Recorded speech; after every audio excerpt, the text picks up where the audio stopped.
Get your stinking rat out. It's late night large. Welcome to a late night large that had to make an ignominious exit, squeezing their fat asses out of a cat flap sized toilet window after Mike gave his number to the girlfriend of the biggest bullneck bastard in the bar. Giving a reluctant statement to the police is me, Aaron Bliss, and spending a reluctant night in A&E is Mike Large. Worth it. Yeah. Oh, bless you, Mike. So Yeah. we're it's a big day. On the day of recording, or the week you'll hear this, it's a big week. It's the week that lockdown unfurls another stage on. We have more liberty. We've been emancipated further. Trying to think of as many stupid synonyms for freedom as Boris Johnson would no doubt come up with.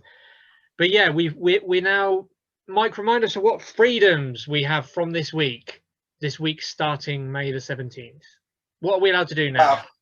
Well, the big one is you can go indoors in a pub, isn't it, really? That's you got to freeze your bollocks off outside anymore. Or get pissed down on, as has been the case recently with these flash floods. Oh yeah, with the weather being as shit / unpredictable as it has been, it's about fucking time, isn't it? Really, it's come at a good time. You know, you can now go indoors, have a bite to eat, and get pissed up inside now. Yeah, and end up in a police station for a good reason. Yeah. You're gonna do it properly, but yeah. So that's We're back in the drunk tank. Great stuff. What about? I mean, okay. I know you were being flippant, but for other people, it's also important. I believe you can go to. Actually, you might have already been able to go to gyms. Indoor yoga classes can now happen. You can now have, I think, what is it, up to 30 people at funerals or weddings. Yeah. Although they had the stupid scenario of saying, you know, we can't confirm whether we think dancing at a wedding is appropriate. Yeah. Okay. Yeah. Oh, is it? You can hug people now. Is it? You can hug friends and family. You can hug friends and family, but again, what is it? Not that it's discouraged, but you should think carefully, which makes me laugh because it's like, first of all, we've ascertained that people don't think carefully. The majority are, without calling them window lickers, very much led by the herd mentality, herd behavior. We've said it before. People are generally irresponsible. So when you say think twice before hugging someone, surely the only thing you'd think twice about is this person exhibiting COVID symptoms? Because otherwise, why would you not do it? So again, it's that vague, oh, you know, it's going to be your fault if we have another spike and we have to postpone lockdown easing. Yeah. Have you taken advantage of any of the new freedoms, Mike, yet? I know it's only the first day on the day we've recorded this. No. I went to work. That was the same.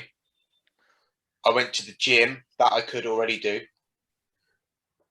Right. And I came straight back, and here we are. So, okay. Not as yet. I do plan to this week, though. Oh, what are you doing? Well, are you at liberty to divulge what you're doing? Married women. Oh, not this week. No. No. I plan to meet up with some friends, probably one in the week. Well, Friday, I'm gonna meet up with a friend. Probably go and sit in, have a ruby, a couple of beers. Oh, going all out. Be nice to be able to do that. Yeah. I'll be meeting up with a friend on Thursday as well. So that'll be an unattached friend. just for the audience. I don't know what you're getting at here. No, not at all. No. So yeah, it should be good. I mean, let's not kid ourselves. The big one, as it stands at the moment, we know that it could go wrong, but the big one is next month, isn't it? But this is an encouraging stepping stone, and the extra few little liberties that maybe don't really apply to you or me, but other people it would make a big difference to, like the things that they've been able to do now. People in hospitality industry, today's a big day for them, in terms of what they can do, what they can offer Joe Public, etc., how they can run the change, another step back to normality for them, which is probably felt like a long time coming because it's been difficult for them. So, yeah, I mean, today will mean more to some than others, but to everyone, I think it's a collective kind of symbol that we're nearly there. Yeah, no, I think you're right. I think there's definitely a sense of kind of cautious optimism. I haven't noticed too much fuckwittery about, but obviously, it's not the summer yet. The weather's still a bit ropey, so that might be to come. Speaking of wait till the sun comes out, and yeah. Speaking of fuckwittery, as I was leaving work today, was hearing some sirens. Just kind of, for anyone who's unaware, I don't live in a city, so sirens. You normally think, well, you expect them in cities, but outside the office, went upstairs. Turns out some puffin had crashed into another's car right outside the old co-op. Road had got completely blocked off by the time the old bill arrived and the fire engine. No one looked like they were injured. It was just like very expensive car damage, but it had obviously disadvantaged a lot of people trying to get through on that road. What had happened there then, do you think? Judging by, I mean, obviously, sorry, for the benefit of the audience, it's a madhouse. The one grocery shop we have in the village has a couple of small greens, one across the road from each other outside this shop. Limited parking space, so it's a free-for-all where cars park wherever they can get away with. And the other thing is, a lot of drivers are very complacent because it's like, oh, I've just popped down the local shop. First of all, they could probably walk down there. They're just lazy folks. But the other thing is they jump in their car and they just think, oh, well, I'm only in the village. I'm just outside the shop. And they don't necessarily switch themselves on to, oh, hang on, pedestrians, kiddies, other vehicles, other moving vehicles. So it looked a bit like, without knowing the full details, some puffin had lurched straight out without looking, straight into a car that was already on the road. And to be fair, some of them do race through there like it's a drag strip. So anyway, that was actually what you mentioned. Just on that theme, I'll just chuck it in there. I very nearly ran over some children today. Better luck next time. On the way back from the gym. Yeah, I'll be honest, it crossed my mind. Shall I rid the world of these fucking cretin? Yeah, there was a gaggle of little scummers. I don't know. They can't have been very old, but yeah, they just the ones that you fucking. I was coming through the centre of Banbury now, right? And I don't know. Maybe there was 6 or 7 of them, and they looked. They were young. They weren't. We're not talking like. We're talking double digits. We're not talking like little kids. They were old enough probably to be out on their own, but yeah, they're just the type. You just look at them and you think cunts, and you're going to grow up to be cunts, and your parents are probably cunts. Scummy shit on the bottom of my shoe, and they're just fucking. Banbury is a joke at the moment for anyone who's fortunate enough to not have to travel through, live in, or anything Banbury at the moment. With all the roadworks going on, it's a fucking joke. It's pissed me off, but I won't go into it. So lots of cars around, and they're just literally just in the middle of the fucking road. Like I see a car in front of me, literally had to dodge one of the little twats. Oh, yeah. Big man walking across the road, and I looked at them. I thought, shall I? It crossed my mind, and I'm not ashamed to say. I'm with you. Shall I? By the way, it's not like the exclusive preserve of little feral brats either. Although I know that that's a symbol of the kind of people who generally do it. But I've had it with older people that, you know, like proper what's the right word for them? Just people who think they're fucking lads, and they're halfway across the road, and then they decide to just slow down and just like swagger across the road as slow as they want, making you have to come to almost a complete stop. And yeah, no, I've been tempted a few times. The thing is, it's not, again, it's not necessarily an age or a gender thing. Women have done it to me, couples. And I think if you're in the road when a car is relatively close, road is car space or bike space. So you fucking hurry across. I don't mind if you're in the road, but recognize that there is a car coming. The car is on the road. You're temporarily on the road to get across it.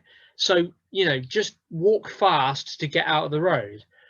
And when people slow right down, like you say, they're doing it deliberately to provoke you. They're trying that, you know, they're trying to exhibit this air of like, I do what the fuck I want. Stop me. And you do get this burning rage inside, and you think passive aggressively. You know, you do legitimately go through your head like, what would the consequences be if I just put my foot to the floor right now? Yeah. I'd have felt like I was doing the world a favour, to be honest. I mean, I wasn't going very fast anyway. Yeah. So, I mean, realistically, it would just hurt them. So, yeah. But the one who's kind of in front looked like almost he was playing chicken with the car that was in front of me, like when they went past. Obviously, I'd slowed anyway because I'd seen these little cunts behaving like dickheads, like gaggle in the middle of the road, and one of them like come out, played chicken with the car in front. And I just looked and thought, oh, I wish that car had run you over. I literally, I wouldn't have stopped. I wouldn't have stopped. I just, yeah. Like, the thing is, though, they were probably, I don't know, maybe 11, 12, 13, maybe that sort of age. Not like maybe youngest to oldest. But you just, when they're like that at that age, yeah, what are they going to turn into? I know what you mean. It's the path they're on, isn't it? You just think if you are actively trying to provoke people who've done absolutely nothing at this age, how long before you're going around in groups, you know, looking for lone men or women to try and start something with? This is the fucking problem as well, because they're just allowed to go unchecked now. Yeah, you can imagine. You can't imagine do anything. I mean, you know, I know obviously this is we shouldn't be talking about this for quite this long, but I often think, like, because you know this is a primal fear, Mike. You know, like some movies do it really well. It's one of the primal fears of you know, the fears that are rooted deep in us. For like, I know what primal fear is, but what are you going at? As in the primal fear of feral children. Oh, right. You know what I mean? Because there's almost nothing more terrifying than feral children, because particularly in this day and age, all the risk is on you. If you were to lay a hand on a child, there's no but they all had knives and were attacking me. It's like, you assaulted a kid, right? 10 years in prison. Yeah. Not just that, if you were to, you know, if these kids were to get in your face, you give one of them a slap, who's to say they don't go back to their parents, and the next thing you've got a lawsuit on your hands? And then who's to know that they don't say, oh yeah, I reckon they you know, it turns from an assault because they were out of control to they were touching my kid. You know, you don't know what, no, but you don't know how it's going to escalate. This is what I mean by the primal fear. No, should have just run them over, is what you're saying. Yeah, I mean, I was just thinking of like the consequences. Thing is, if you ran them over, the problem is when they're as obnoxious as that, they often know all their rights but none of their responsibilities. So what I imagine would have happened was the ones that didn't get like battered to the ground by your car, because presumably you just knocked them flying. The ones that weren't knocked flying would probably then pick stuff up to throw at you as you drove away, get your license plate number, and then they'd probably, either somehow manage to work a friend that they know to find out where you live, or find some way. Oh, no, I've not worked. They were like children. Yeah, no. I'd have happily got out and slapped the shit out of them. I know children threatening you is not. What I mean is, you don't know who they know, and you don't know who their dad is. You don't know who their dad's associates are. This is why feral children are such a problem. Yeah, of course, most adults. There was a time where, and I appreciate there should be a balance, but there was a time where, like, a child or someone of that age wouldn't fucking dare even look an adult the wrong way, let alone an adult man the wrong way. But clip round the fucking ear, and then while they go home and say, "Oh, mum, this happened." Well, here's another clip round the ear. You shouldn't be a little shit, should you? But don't behave like a twat, and you won't get a clip round the ear. Go to bed. I mean, to be fair, I think you sound a little bit like an old man there, Mike. I think kids have been disrespectful since the day dot, but I get what you're saying. What you're trying to say is, you think parenting is a lot worse in terms of there doesn't seem to be any ramifications for the kids when they get home in terms of discipline that means anything. Now, are we stereotyping to say it's the kind of household where there's either no discipline because the parents are just doing whatever they want and don't give a fuck about the kids, or is it? But the thing is, it can be the other way, where discipline is really severe, but it doesn't mean anything because they get beaten no matter what. Yeah, no. Listen, I do not. Right. Jokes aside, I do not agree with like violence against children in any way, shape, or form. Yeah, we were trying to satirise a little bit. But yeah, of course. But I just want to make that clear. But I mean, in this day and age, you can even shout at a kid. Do you know what I mean? I honestly, I think, like, if I walk down the street and there's 3 or 4 kids, I don't know, 13, 14, and they're all trying to show off, and they start shouting abuse at you, and you shouted back at them, said, "Listen here, fuck off, you little cunt, I'll smash your face in," right? They go home, "Oh, man shouted at me." And that there's something, you got that, instead of their parents going, "Well, don't be such a little twat then," you've got them knocking on your door going, "Did you shout at my child?" "Yeah, I fucking did." Rein the prick in. Do you know what I mean? Unbelievable. It is like, it's the cheek that they get away with. Like, it makes me laugh. It's like, "Did you shout at my child?" And like, "Yeah, I fucking did. And I'll shout at you if you don't go away. Fuck off." "Yeah, I did. Now fuck off away from my door, you scabby cunt." Unbelievable. Like, yeah. And what you do though? What the thing is, is it bad? Is it just bad parenting? Is it just the culture we live in now? I think where children do feel like that untouchable, like they're fucking. That's what. No, I do worry. I worry about the same thing. I'm glad you brought this up, Mike. It's been in the back of my mind for a while, because obviously adults aren't necessarily scared of children. I mean, physically we can overpower them, but the problem comes because of the way that the balance in power is now held in society. In the past, you could get away, like you say, with disciplining other people's children. Clip round the ear or a grab by the scruff of the neck. "What did you say? Don't you ever hear me talking to me or anyone else, any adult like that again," whatever. And like you say, you go home and then they say, "Oh, were you being a silly bastard?" Well, they were right to do it. Something like that. So what happened was the community helped discipline children, and then there was consistency at the parenting level as well. What we have now, don't get me wrong, that was not all smiles and sunshine. A lot of the time disciplining children went beyond a clip round the ear. There was more severe repercussions than a clip round the ear, or even a belt on the backside for some people. And obviously it went too far because there was a lot of more serious abuse against children that wasn't believed because nobody believed kids. Kids were seen as second-class adults. They weren't old enough to understand what they were saying, so we should take them less seriously. Now, on certain instances, it's great that we now give children more respect. But, the argument that I'm sure you'll come into is, have we pushed too far in that direction? And I definitely think we now, we should have always seen children as worthy of respect and that they have their own rights. But we have to remember that they have no wider world experience in order to base their kind of concept of right and wrong, and ramifications and consequences of poor behavior.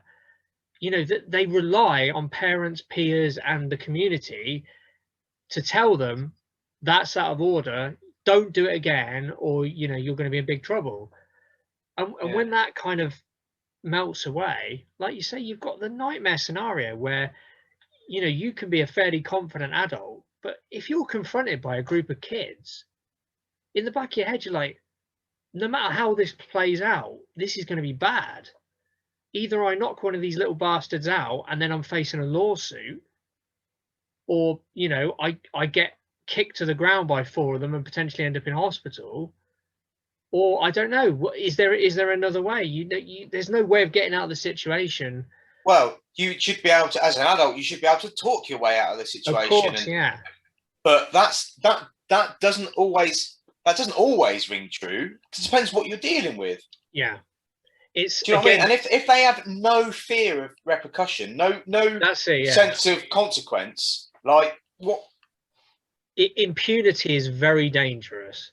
We've seen what happens. To give an example, Boris Johnson in office. There's, he's clearly got a sense of impunity from, I want this decorated paying by someone else. I'm not going to put it on the record. I'm not going to declare it properly. And he gets away with it time and time again. Apply that to kids. We teach kids, or we're supposed to, we teach kids, not just for a quiet life, although it seems like that for some parents. We teach them because these are skills you need in the adult world. If you don't apply them in the adult world, then you're likely to end up ostracized. You'll end up in prison or knocked on your ass or no friends. So it's really important to teach this whole, if you behave like an asshole to people, there will be consequences. And as soon as you don't believe that there will be like serious consequences, like you say, that feeling of impunity, that's when you get the nightmare of feral kids who will then turn into even worse feral teenagers and feral adults. What's the solution? How do we fix this for the world? in the short term, it's a no-win, really. Like I said, if you got into a situation like that, a conflict, it's very difficult to think of a good way out of it. But in terms of a wider solution, to me, it's obvious. You need community cohesion. You've got to have people knowing each other in the local community, forming bonds and alliances, because as soon as you get that and you get to know each other's kids and whatever, then there's that sense of like you're embarrassing your parents, or your parents genuinely look at your neighbors and go, what were you giving them mouth for? But you have to kind of form bonds with people. Yeah, I mean, that's easy to say, like, in for example, in the village we grew up in, that was no problem. Everyone knew who you were, who your parents were, where you lived, so you couldn't gob off and that or do anything, or you'd be embarrassed. I'm not saying we're all fucking angels, but there would be consequences. But you can't really do that in towns or cities and things like that. So no, it's more fragmented, isn't it? Yeah, and it's difficult, and I mean, it's just true because, say, I know what you're saying about you need that kind of cohesion, community kind of thing, but again, it's very different village to town, city. Again, different. Oh, definitely, yeah. But you've got, like say, we should also say that we don't have children, so it's easy for us to say bad parents, but we haven't had to fucking do it. But I get your point. So if I had children, and I don't know, you told one of them off for doing something stupid or dangerous or whatever, I'd thank you. But if it was a stranger, you might think differently. Like, hang on a minute. So, because you don't know that stranger, you don't know their. This is it. Yeah. Who they are. What their motivation is. Yeah, exactly. Yeah. And the problem with that comes again because if the kids have the sense of impunity and then they say lie about what happened, who are you more likely to believe? This stranger that you don't really know well, or your own flesh and blood? This is the problem. There's a conflict there. But yeah. No, you're completely right. It's very difficult in towns and cities, but again, it's economic. It's because we don't have council estates where everyone knows each other anymore. We don't, housing's so expensive. It's very difficult to move close to people you know and love necessarily. It can happen, and it does happen. I mean, look at that amazing. Did you see the news? Just to go back to the wider news rather than abstract concepts. Did you see what happened in? I forget the name of the place in Glasgow, where the community came out and prevented that couple of young men in the area being deported. Did you see that? No, what happened there? Oh, it's amazing. So obviously Scotland's not a fan of the British government generally, and the British government is obviously the Home Office, and they sent a deportation van up to this area in Glasgow that I'm not going to attempt to pronounce because I've forgotten, unfortunately. Sorry about that. Something Shields. And they got a big enforcement van out, shut these two men in the back of the van, and then gradually, almost instantly, a cluster of 4 or 5 people go either side of the van saying, "What are you doing?" And then obviously they explain, and then they're like, "No, you're not taking these men. These men are part of our community." Anyway, long story short, it snowballed. I think in the end of the day, thousands and thousands of people ended up blocking the road completely. Presumably it was spread on social media. And the most impressive thing was there was a guy who spent over 8 hours underneath the van on the road to prevent it driving away. And it was amazing because literally these were just 2 men.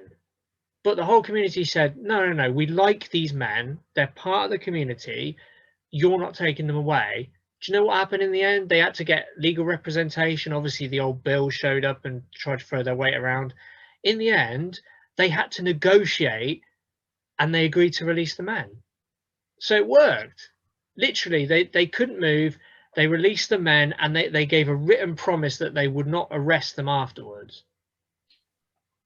What was the situation though? Like, why were they being deported? Well, I mean, don't get me wrong, I don't know exactly. All I know is presumably they were illegal immigrants. So the Home Office is cracking down. I know you're raising your eyebrow because it's like, well, there was a reason for them being deported. But the bottom line is, who's legal is decided by the government. The government is not trustworthy. The Home Office is kind of just doing this to stow up, sow division, keep their poll numbers up with the far right, these kind of things. But the bottom line is, this was a community champion event. The community came out and said, these men are valuable to the community. We want them to stay. We're not letting you take them away. Because these men weren't criminals. That's the thing. You might say, oh, illegal immigrants. But again, if they've not committed a crime and the community likes them, what harm are they doing? Why spend all that money to get them out of the country? Why not spend that money chasing people working in the black market? By the way, these people are desperate usually. So I'm in no way saying that all these people need to be rounded up. But if you genuinely want to enforce illegal immigration law, focus on the people who are, undertaking criminal activity, not going onto into a community street. And apparently they just barged in their house. It wasn't like a friendly knock on the door. Apparently they forcibly entered the house to remove them. Anyway, so my point was, Mike, this was community cohesion. The community came out and said, no, we like these men, they're staying here. And what it reminded me of is to do with this whole discussion, Mike, is me and you, we're part of the working class. Now, a lot of people think in the abstract that the police protect us, as in the country. You know, if you're in trouble, you call the old bill, they'll sort it out. I mean, without getting into a whole anti-police rant, what I'll say is mostly the working class looks after themselves, if you get what I mean. So if you've got beef or a problem or money, you know, money problem, whatever, the first people you look to, your family, your friends, your network, and the last people you tend to look for is the police, for, you know, a myriad of different reasons. But this is why community spirit is so much more important to working class communities, and it's a real shame that you often see it stronger in middle class communities for that reason, because middle class communities don't have to have that cohesion. They can just, the police will give them a good service. If they think, you know, if they think expensive property is being damaged or broken into, oh, they're right over there to sort that out. But, you know, if there's some antisocial behaviour on a council estate, you watch how slowly they turn up and then make a complete pig's ear of it. So anyway, yeah, I thought, you know, but I get what you mean. There's no easy answer to feral kids, unfortunately. It's one of those things that's been floating around the back of my mind, that it's a real problem, because it's not with anything else. You know, there's some kind of a solution, like say a big guy's threatening you. You know, at least you know there's an ultimate solution to that. Either you take him on physically, probably lose, but then that might be the end of it, or you call the police or whatever. With the kids, what can you do? You can't call the police because they're probably not of the right age for the police to get involved anyway. And if you do call the police, who are their family? Are they going to start being a problem to you? You can't physically restrain or have an altercation with them, because that's repercussions. Even if you swear at them or whatever, potentially that could escalate and then lead to a physical confrontation. So you're completely right. I don't really know if there is a solution short term. Just avoid the little bastards. Yeah, maybe what we do is we give everyone an IQ test at school leaving age, and everyone who falls below a set level gets sterilised. Oh, and you know, problem sorts itself out before long, doesn't it? okay. We're going to have to stop talking about eugenics, Mike. Let's move on to. I can't believe we spent so long talking about a social problem like that. It's supposed to be about lockdown, but anyway. Yeah. Anyway, sorry, guys. Lockdown. We've got these new freedoms. You know, if you see any feral kids, do you know what? The best solution I have: get an older woman, send an older woman in, a matriarchal figure. I reckon an older woman would be the best way to diffuse that. If you send a younger woman in, there's obviously a different kind of threat. You send an older woman in to go in there all guns blazing, tell them what's what. I reckon that's the best opportunity. There you go. Girl power, go women. Please sort us out, help us out here. Old women, we need you. Yes. Your country needs you. You are not finished. I know, you know, the media seems to make out that older women don't have much to offer society, but you bloody well do. So please help us. Anyway, other than our new freedoms, which is very positive, and we had a very positive show last week. Time for the negativity. Uh-oh, SpaghettiOs. The Indian variant that we brought up, was it 2 or 3 shows ago? We literally said on Lockdown Large, I hope all of you remember, you know, we were first on this. We said on Lockdown Large, this looks like trouble. I mean, don't get me wrong, we're not like clairvoyants. It's just, it was the same pattern as everything that's gone before it. Oh, looks like there's a bit of a problem emerging in India. Oh, okay. Yeah, Boris, I mentioned that like 2 weeks ago. It's a bigger problem now. Oh, I suppose we should look at restricting the travel from there, I guess. Restrict travel in 3 weeks' time.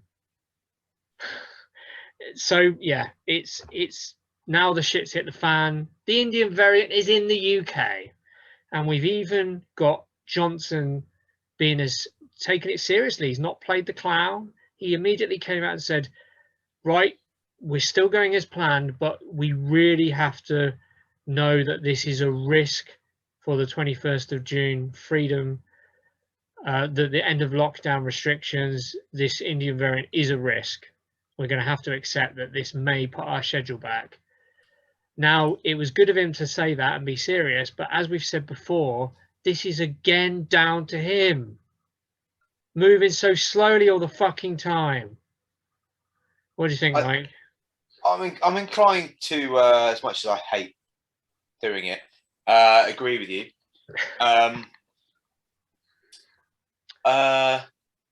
What have they said that? I think the way I think I saw it worded was it poses a risk for those that aren't vaccinated.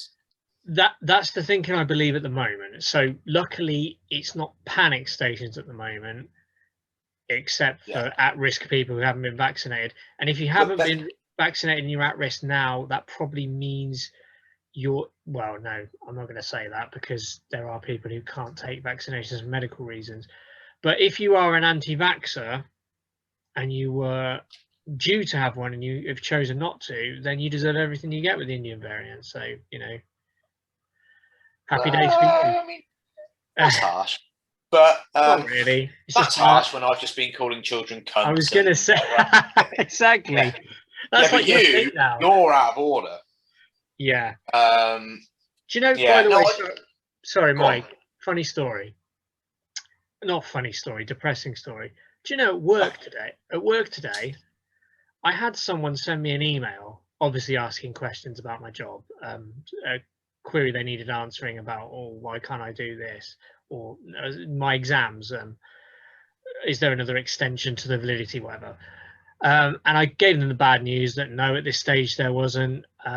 And when they responded, bear in mind, this is like sending an email in a professional context. Not that they were professional, but you're sending it to a business, an organization. You know, it's not like you're sending it to your mate.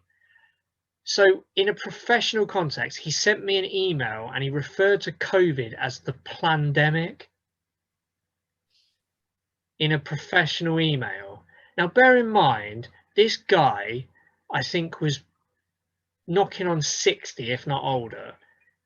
That, I mean, when I hear someone say that, that reminds me of like a teenager who's watched too many Alex Jones videos.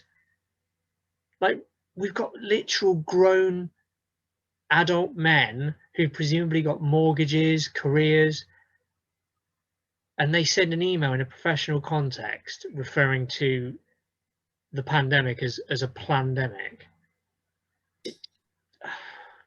I'd like to say that in some way takes you by surprise, but no, it doesn't, does it? I mean, I imagine you read that and rolled your eyes and sighed, and then actually thought, yep, this is the world we live in. No, you're right. Yeah, that was pretty much exactly what I thought. There was an initial stage of, what the? Oh yeah. Almost disappointment, and then you remembered, well, actually, no. This level of disappointment I'm feeling now, that's just generally how I feel. Yeah. I think maybe it's because we've got used to, because we've seen so few people, maybe, you know, for such a long time. The main people we've been interacting with, luckily, have been people we've really cared about, you know. I mean, aside from you, I mean, you're an arsehole. Oh, fuck you very much. No, but you know what I mean. We're communicating generally with people we love, we care for, that we enjoy hearing from. So then it's like we've been too optimistic about people. We've just thought, oh yeah, everyone's generally pretty nice and pretty intelligent. Well, on that, if we assume that the Indian variant doesn't fuck over June, by that I mean June the 21st, when things are normal or whatever again. You know, that's a huge step towards it. If we assume that doesn't fuck that up, I think that's kind of something you touched on there is what's good about this kind of almost staged return, is that actually people now, because we can socialize a little bit more, we can meet more people from from different households in different settings, in different environments again, people will start to remember how to do that. People will start to, remember how to interact with different people. And it sounds silly, but when you haven't, there will be people who have done it more or less than others over the last, depending on probably what you do for work, etc. So, or whatever. There are people who have interacted more with people than others, etc., varying scales.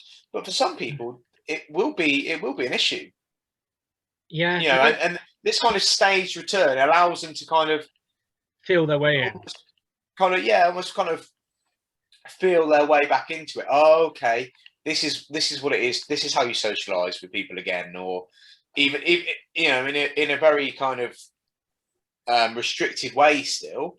Yeah. But okay, this is how to be going forward. And I don't know about you, Mike, in terms of, you make a good point, because I was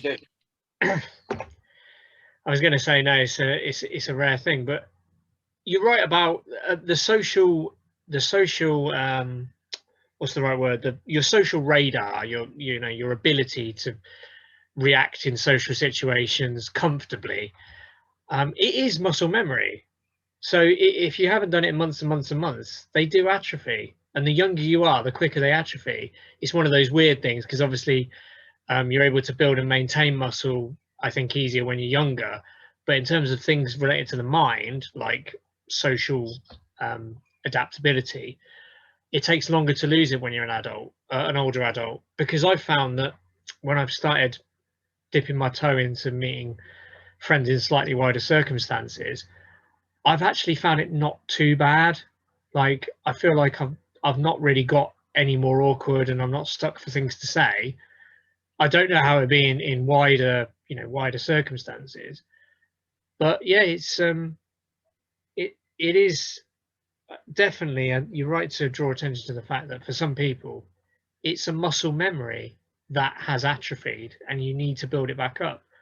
And another thing I read in an article, Mike, which is an important thing to add, is you forget your own tolerance and stamina for social situations. So we forget, not just if you're going out to hammer 15, 20 pints and feel terrible the next day, not just if you're going for a run with your mate, but just if you're going for a couple of quiet drinks, or to go on a short dog walk or watch a movie with someone, you actually will feel more exhausted than you ever remember feeling exhausted, because it's something you're not used to. Because when you're with someone, even if it's someone you're very comfortable with, to one extent or another, you're always on alert, because you're reacting to the other person. Even if you're sat, okay, maybe if you're happily married for donkey's years, fine. But otherwise, even if you're with a partner of a long time, you're always still slightly on alert. You can't completely let yourself go. Take your pants off, jack off, scratch your balls, whatever, pick your nose. I don't know. Just do things you do when you're ultra relaxed. But whenever you're with someone else, you're always on a slightly, obviously higher up the scale, depending on who it is. You're on a level of alertness. So that takes energy. It generates energy to be like that. And you have to figure out how to be mindful of other people again as well. Do you know what I mean? So if you spent a lot of time on your own, you haven't had to think about other people or what other people want or what other people need. Maybe even if you have gone to work, or perhaps you've been furloughed or whatever, and you live on your own, you haven't had to think about other people. Like, oh, so and so might not like that. Well, I don't care. Or like I'm going to watch what I want to watch when I want to watch it. I'm going to sit around in my boxers. I'm going to scratch my balls and what. I mean, to be fair, I just fucking do it anyway. I'm not bothered. But you forget actually how much you have to. What was naturally you were probably doing it because you were so well practiced. How much consideration you have to give to others, and actually how much sometimes you just have to tolerate Yeah. It's being like around other people. you have to. The way I'd put it is you basically have to compromise your ego, and you have to sort of sacrifice your gratification, delay your gratification when you're out with friends, because I know there's going to be some people like this because they're egotists anyway, and it won't come as a surprise to anyone. But if you're not an egotist and you're not aware of this, for God's sake, if you're going out and meeting those friends you've wanted to see for so long, don't talk their ear off for hours about how you found lockdown and all the things you've got up to in lockdown, and all the films you've watched. And just like, remember, you're telling them, but then you want to listen to what they have to say as well. So remember, like you say, it's a 2 or 3 way discussion, not you unloading everything you've done on lockdown. Yeah, because all you get then is you get whoever's kind of, say there's a group of 4 or 5 of you, maybe the more dominant social figure just takes over the conversation, indulges themselves in what they feel they need, and oh, look at all this stuff I got off my chest, and yeah, it's great. And the other 3 or 4 people go home thinking, that was a bit of an anticlimax. Yeah, I probably didn't get what I needed from that kind of situation, or that. Do you know what I mean? So yeah. Do you know the funny thing is, when you talk about group figures, it just reminds me, like, I find it more and more fascinating. Like, we discussed this. I've been kind of doing part-timer in the background, an online psychology degree. So you get more and more fascinated about these things because, we're always joking about the alpha, basically about the alpha being a dickhead. Because the alpha is like who everyone wishes they were. Apparently, it's the person who dominates. It's the person who everyone wants to hang out with. It's the person who chooses where to go, dictates the conversations, mops up all the clunge or the penis, whatever. But now I kind of see it in a more varied way now. So if I'm in a group, particularly if it's a group where a lot of people are kind of strangers or only know each other moderately well, you then realize actually that the alpha is really, really useful for the whole group, and it's not just about themselves. Because I've sat at tables before where, particularly when you have like a welcome thing, like we have a club night we go to, and it's usually far too loud to make proper discussion with people. So now and again we'll have a catch up outside of it where we can actually legitimately talk face to face with people. Now I don't know about you, but obviously not you, Mike, because you're like king dingaling, so you're always kind of forefront of the conversation, whatever. But for someone like me, I'm a scavenger. I lurk in the background. I feel out the room first, hear what people have to say, try and get a gauge on their personalities before I contribute to any extent. Because that makes me feel comfortable. I feel like I'm building up data, and then it's like, oh, okay, right, I'm comfortable now that these people are willing and worthy of hearing what I have to say. So out it comes. Whereas if everyone felt like that in the entire group, it would be the most awkward night ever. It would just be like, oh, good to see everyone. Yeah, good to see you. yeah, I know what you mean. That these the kind of the leaders of the conversation or the evening or the direction it goes, certainly to begin with anyway, enable everyone else to feel more comfortable. That's it. Yeah, it gives them the time to feel more comfortable, so that actually then they express themselves, and you get a more kind of unified kind of group. It's one of those light bulb things, though. I don't know if it's for you, Mike, but for me it was a light bulb moment, because you don't kind of get the nuances of this. But it's only since a few years down the line when I've kind of experienced it quite a lot, and I've looked at it and I've been like, you're not even sure whether the alpha, and what we mean by the alpha, the person who dictates the conversation, generally the person who does most of the talking, at least initially, if they are a good alpha, what they will do, like you say, is they'll lead the conversation along, and then gradually there'll be side conversations emerging, and then gradually they'll tone themselves down a bit. And that's a good alpha, because that's an alpha who can dominate but also has the self-awareness to step back when the group is nice and cohesive. The other someone that enables the group. Yeah, the other option is obviously the one we all hate, which is the egotistical dick of an alpha who dominates the conversation, doesn't know when to stop, ends up drowning everyone else out, makes everything about themselves. That's who we take the piss out of. But not all alphas are bad, just like all other groups, there's good and bad. So, but a good alpha is absolutely crucial to having a group because, like you say, a lot of the times people, they won't want to make a decision. The alpha drags the group along, and then everyone kind of enjoys themselves. So no, it's an important distinction, Mike. And no, that was quite an interesting thing that I sort of picked up recently about group dynamics that you don't kind of think of. It's almost like a subconscious thing. Yeah, and it's that sort of group dynamic that people are going to have to, that we were saying, that people are going to have to learn again.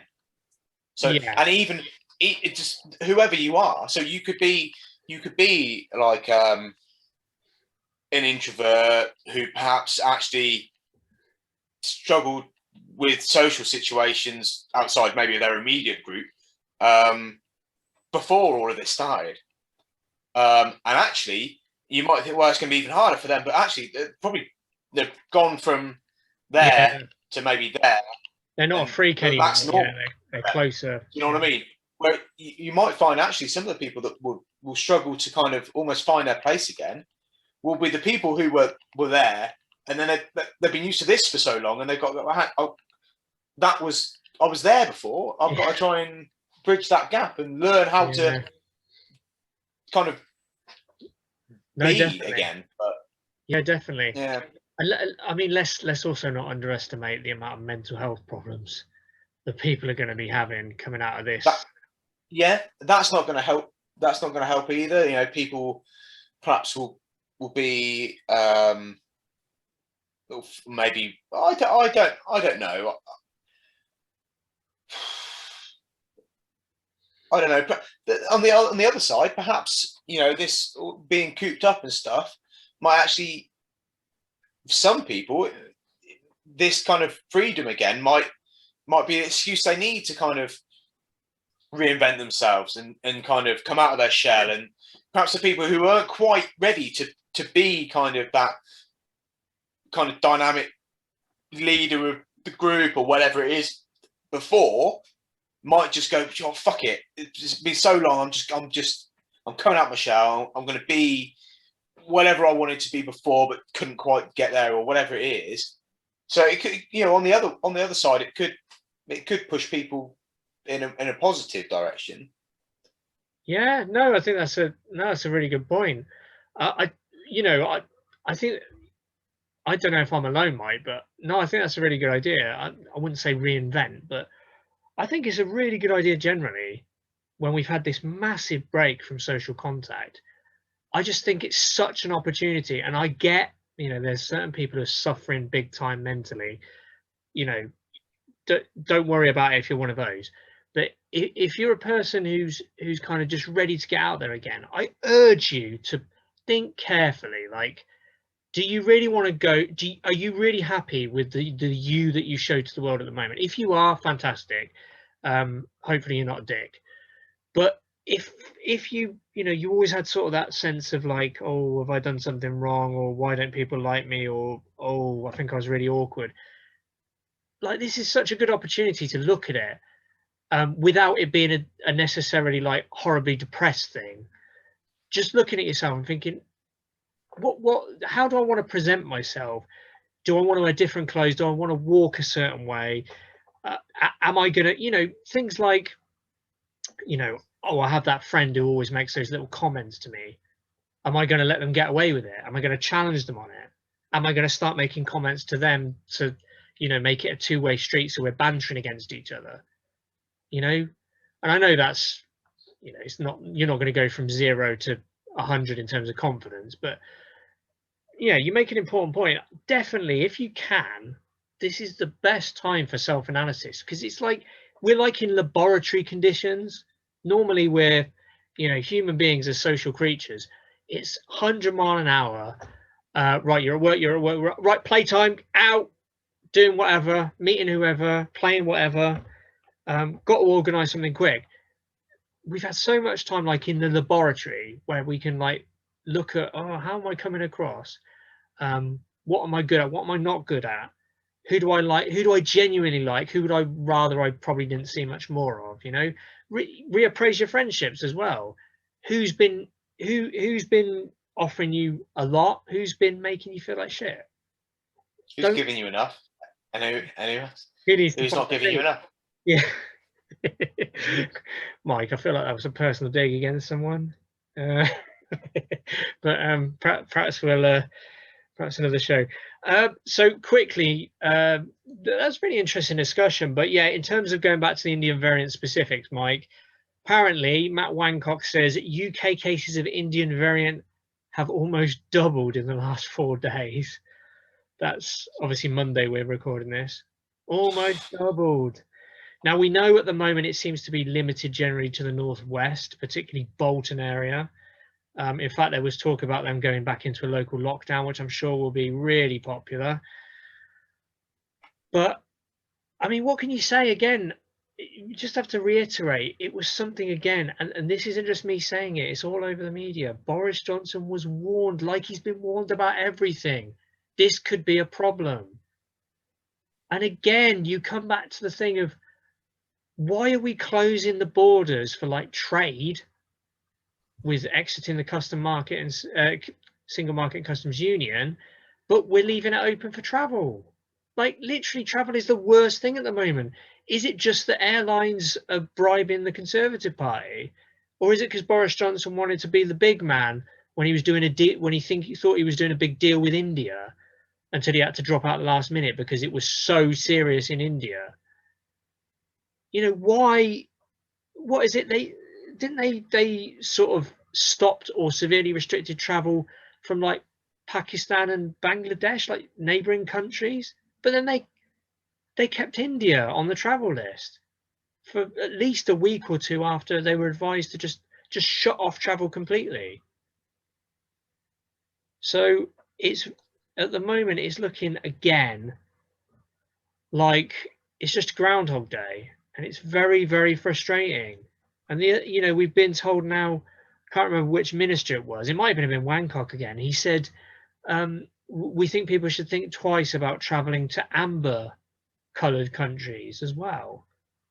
And you just think, why did we just say no travel? Why just no foreign travel until we've completely eradicated or vaccinated, the herd immunity amount of the population? I don't know. Is there something I'm not seeing here, Mike? No, I again begrudgingly agree. Yeah, well, he needs to be fucking careful, doesn't he, Boris Johnson? Because he's made a lot of big promises, and he's done very well in the election because of this vaccine bounce and the fact that everyone is expecting there to be, again, like a Caligula-style orgy on June the 21st. So if he has to go, yeah, fingers crossed. If he has to walk back on that, Indian variant, we're going to have to delay it till end of July or something. I'm not sure people are going to react very well. No, but in fairness, if he has to, he will. Look what he did with Christmas. Well, this is the problem, isn't it? You know what we were talking about, good alphas, as in leading, as in saying, oh, don't look, guys, let's go to this place. That's exactly what Johnson isn't. Johnson is a wannabe alpha. He doesn't lead. He's just lazy, and he keeps backing out of decisions because, even the way you phrase it, if he has to, he'll do it. But that's it. He shouldn't do it when he has to. He should do it when he sees the data and it's very clear that something should be done early, and he should take the lead. Have some fucking guts and do something. So it remains to be seen how badly this will affect us. I mean, thank God for the NHS doing the vaccine rollout, because otherwise I don't know where we'd be. Imagine if we hadn't vaccinated this proportion of the population. Yeah, I mean, it's what? Do you know what percent we're at?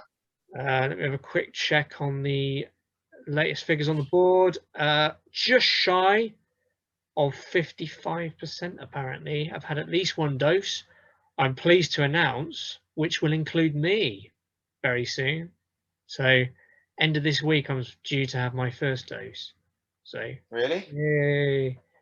What Yeah. what a waste of a vaccine. Look, they could have fucking. Well, I know you were hoping this this plague would kill me off, Mike, but I'm afraid we're Late Night Large is going to have to continue for a while yet before it's just you. Yeah, Um, yeah. No, well, yeah, no, fair play. Because you were bitching about that before. I Why hasn't was. anyone said, "Where's my vaccine? I've got asthma." That's what you sounded like before. Shut up, you bastard! It was a legitimate complaint, and I didn't say it like that. But yes, I admit I thought that the asthma thing would see me further up, but apparently it's only severe asthma, and they define that by being hospitalised at least once in like the last 2 or 3 years. So fortunately, I don't fall into that. But anyway, the end of this week, hopefully, be feeling a lot better because at the moment you're walking on eggshells because you feel like no matter how careful you are, it's other puffins that are going to cause the problems. But at least now that's going to be slightly less of a concern. Yeah, yeah. Anything else, Mike, that's pertinent to lockdown that's kind of happened over the last week, or is it really just the India stuff?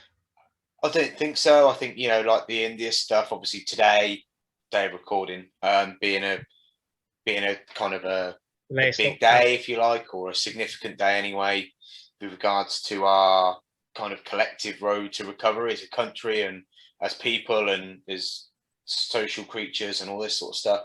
So, no, I think obviously for now, I don't think we've missed anything else, have we? And then obviously we've got. We should have something next week. We'll see how this first week of the new things have gone. But for now, I think we've touched on everything but little boys. Very good, Mike. Lovely. So it's finally on me to implore you, please, just if you can do nothing else, give us a like. If you've enjoyed any part of this show, please give us a like because it will at least display us potentially for more viewers, which is what you want. We need gratification. We need people to love us. Come on. So hit the like. If you want to send a comment, again, enough spam porn links, please. But if you want to post a link of real pornography, that's fine. If you want to suggest something to Mike that might be against the law, by all means. Otherwise, please like, comment, share. Let a friend know if you think they might enjoy us. Get them to stick in a cheeky subscription. Anyway, in the meantime, have a good week and stay safe. Don't be a puffin, and we'll catch you next time.